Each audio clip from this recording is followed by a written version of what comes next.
जरा गोदाम का पता दीजिए कि हम बेच लेंगे खलरी। कहा थोड़ा खलरी के गोदाम के पता चाहिए, त्रिशूल फेंक दिया दे। अब तक बाप मैयो करके भागा, गुरु महाराज बचाइए बता। क्या कहे थे, रामानंदी साधु बदमाश होता है, अब मरो। अब फेंक दिया देह पर त्रिशूल, अब तुम खंती से काटेगा तुमको, करो जो करना है। कहा गुरु महाराज अब जान बचाइए। अभी भाग रहा है पीछे से, वो त्रिशूल वाला फेंक रहा है। जाते जाते गुरु महाराज के पैर पर गिर गया। अब जान बचा दीजिए। गुरु महाराज को दया आ गई। कहा जाए रामानंदी साधु का है, रुको। खड़ा हो गया है। इसके पास गाय भैंसी वाला खलड़ी है। अच्छा ये बताओ गाय भैंस क्या खाती है? तो भोला का शीश कहा जो गाय भैंस तो घास खाती है। बाघ सिंह क्या खाता है? तो बाघ सिंह खाता है मांस। मीट कहाँ के मांस खाए वाला जानवर के खलड़ी कंधा पर रख के कहते हो हम साधु हैं। पापी कहाँ के? गाय भैंस की खलड़ी कहा तो तुमको क्रोध चढ़ गया। तो गाय भैंस घास खाती है, ओकर खलड़ी इसके पास है तो तुमको क्रोध चढ़ गया। आदमी के खाने वाले जानवर के खलड़ी तो कंधा पर रख के सब वही करने चला है। साधु कहीं कंधा पर खलड़ी रखा है, उसको तो ज्ञान हो गया। वो तो त्रिशूल फेंक दिया, अब खंती फेंक दिया, और जाके भ्राम से सब गुरु के पैर पर गिर दिया। गुरु महाराज ऐसा ज्ञान तुमको कोई नहीं दिया। यही खलड़ी हम धो रहे थे, त्रिशूल खंती धो रहे थे, ताकि हमको ज्ञान दे दो। आपने शरण में लगा लो। अब खलड़ी हम नहीं ढोएंगे और नहीं खंती या त्रिशूल चलाएंगे। बस उसी समय कबीर साहब के वो गुरु महाराज की वाणी से, उसी वाणी से भगवान बुद्ध ने अंगुली मार को कहा था। वाणी से कौन ऋषि थे जो इसको कहा था? कौन डाकू का? रत्नाकर वाल्मीकि। वाल्मीकि जी रत्नाकर डाकू को वाणी से मारा। देख लीजिए सुधार गया। भगवान बुद्ध अंगुली माल को कहा, वो भी सुधर गया वाणी से। संत के वाणी में इतना ताकत होता है, इतना आकर्षण होता है कि कितना बड़ा क्रोध आपके पास है। एक दिन की कहानी और सुनिए। मेरा कार्यक्रम था पूर्वी चंपारण रक्सौल में। मेरे साथ एक संत जी और गए, मेरे जन्मभूमि के थे, रिश्ता में दादा हमारे लगते थे। और उन्हीं का चेला चटिया रक्सौल में वही रेल में नौकरी करते थे, सिग्नल इंस्पेक्टर थे। हम वही भी करते थे, उनके चेला में था भंडारा। तो चले, हमको कहे आप भी चलिए, हम भी चले। जब मुजफ्फरपुर गाड़ी पहुंची तो उन्होंने कहा कि हमारा एक मित्र है टीटी, भूमिहार जाति का है। हम रिटायर हो गए, 3-4 साल हो गया भेंट किए हुए।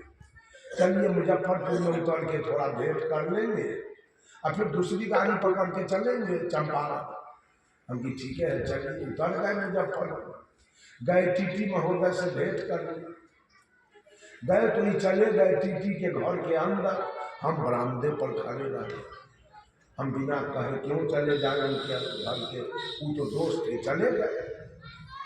टीटी बहुत उदास मुद्रा में बैठा था। 4 भाई थे, चारों भाई का बंटवारा हुआ। बोलिए सत्य कयन बोले हुआ। हाँ, तब ना आवाज वीडियो बनता मारपीट हो गया, केस मुकदमा। यही दस्तान इनको कहना शुरू किया। आवाज दरवाजे पर भी आया, जो बोल रहा था वो दरवाजे पर भी आवाज आया। दरवाजे पर से बात सुन के सदगुरु कबीर की साखी हम बोल दिए यहाँ से जोर से।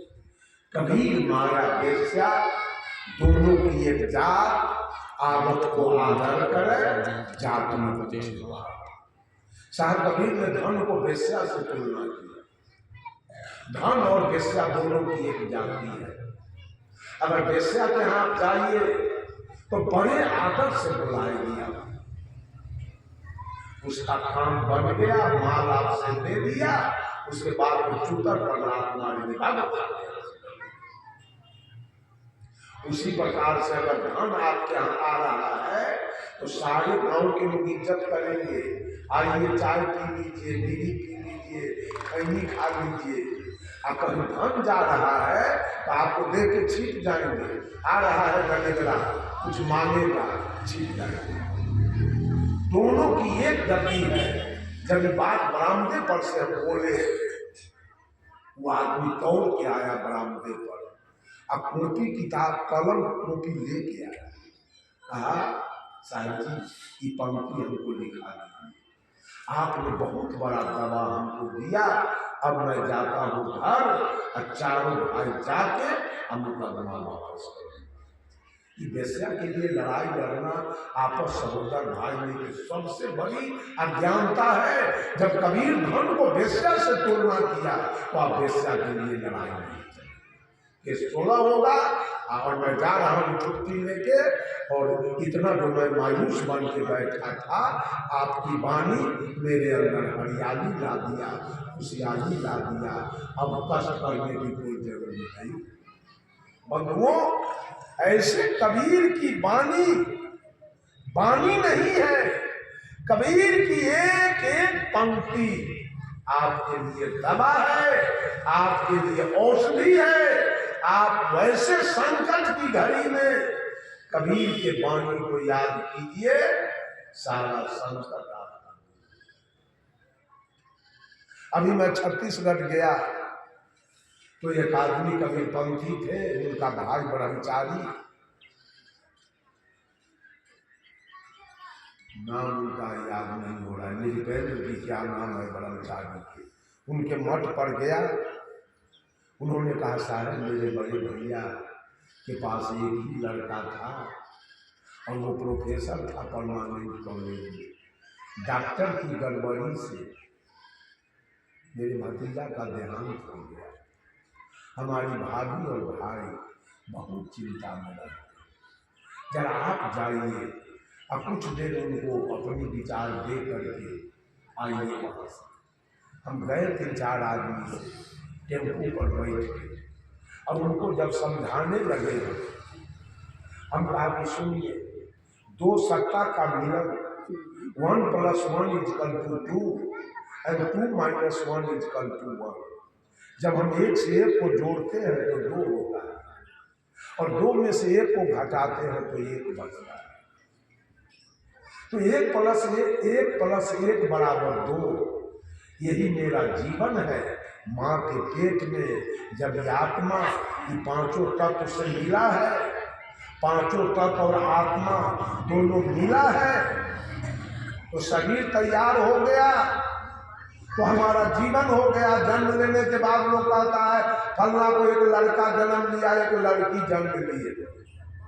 1 + 1 + 1 = 2। 2 हुआ, ये मेरा जीवन है।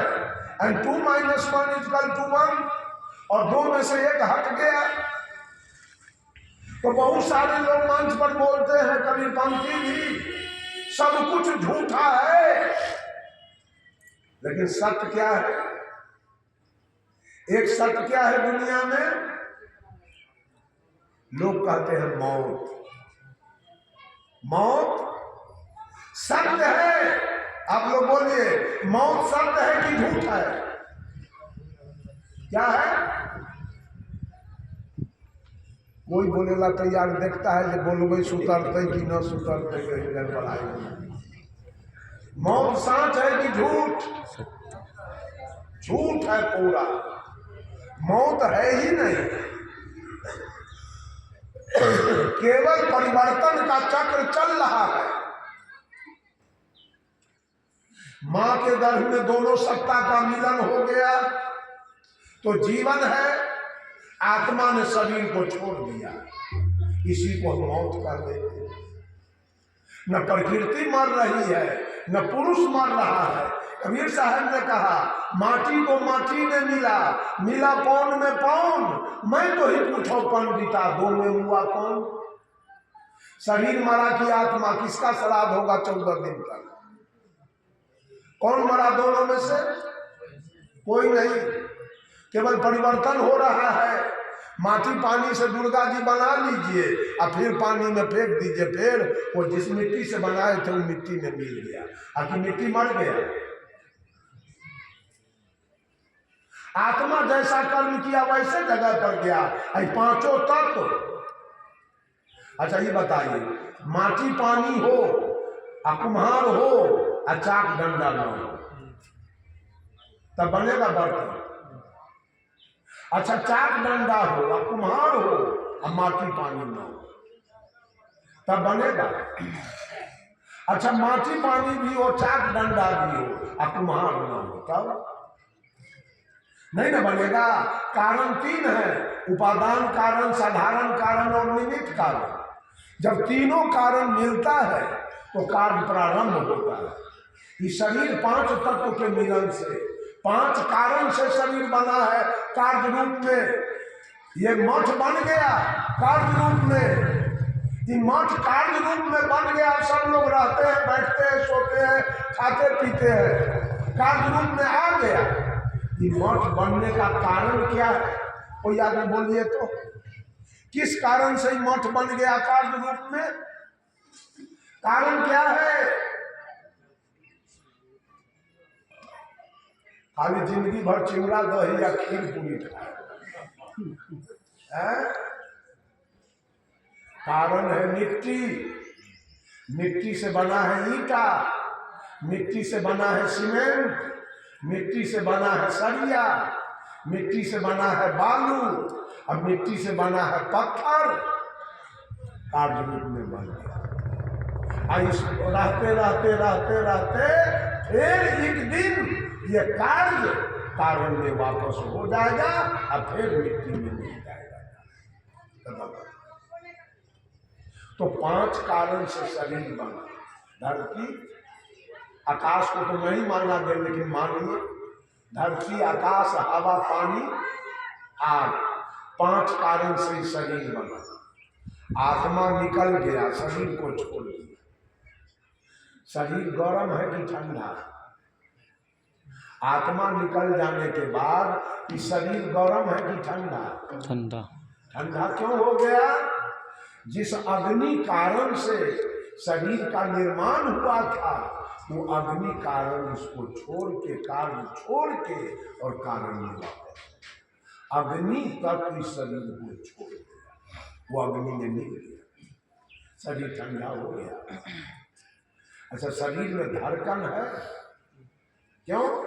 जिस वायु कारण से शरीर बना था, आत्मा निकलने के बाद वायु उसको छोड़ दिया, वायु में नहीं। नाड़ी चलना बंद हो गया, करेगा का धड़कन खत्म, मुर्दा उठ के खड़ा होगा। आकाश उसको छोड़ दिया, आकाश निकल गया, आकाश में मिल गया। मुर्दा में अभी 2 तत्व विद्यमान है, मिट्टी और पानी। 3 तत्व इसका ज्ञान छोड़ के अपने आप में समाहित हो गया। 2 तत्व इसमें बचा हुआ है। अगर आप समाधि करते हैं